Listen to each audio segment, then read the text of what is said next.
Bench की तरफ से ब्रेकिंग न्यूज आपके सामने है। एक सेकेंड।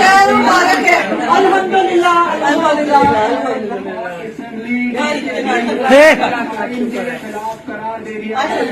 बहुत प्यारी अप्रैल से लेकर 7 अप्रैल की दोपहर तक इस मुकदमे की समाप्त की। इस राजा बेंच में जो कि चीफ जस्टिस की फरमाही में काम कर रहे थे। ब्रेकिंग न्यूज ये है कि इस फैसले में कहा गया है कि वजीर आजम इमरान खान सदर को एडवाइस नहीं दे सकते।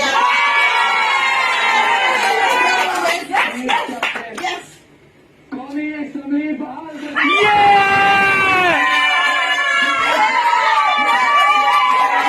कमाल हो गया।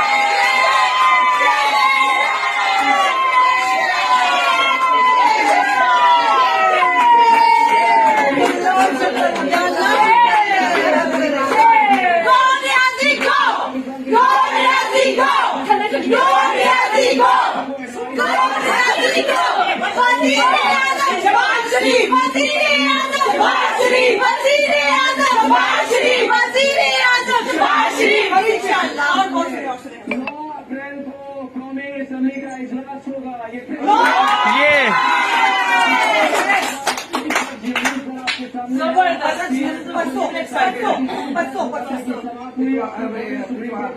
गया था और अब इस मुकदमे का फैसला सुना दिया गया है।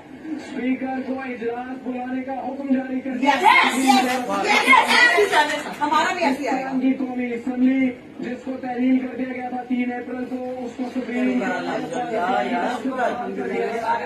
3 अब तो सच की स्पीकर की रूलिंग है कानूनी असेंबली की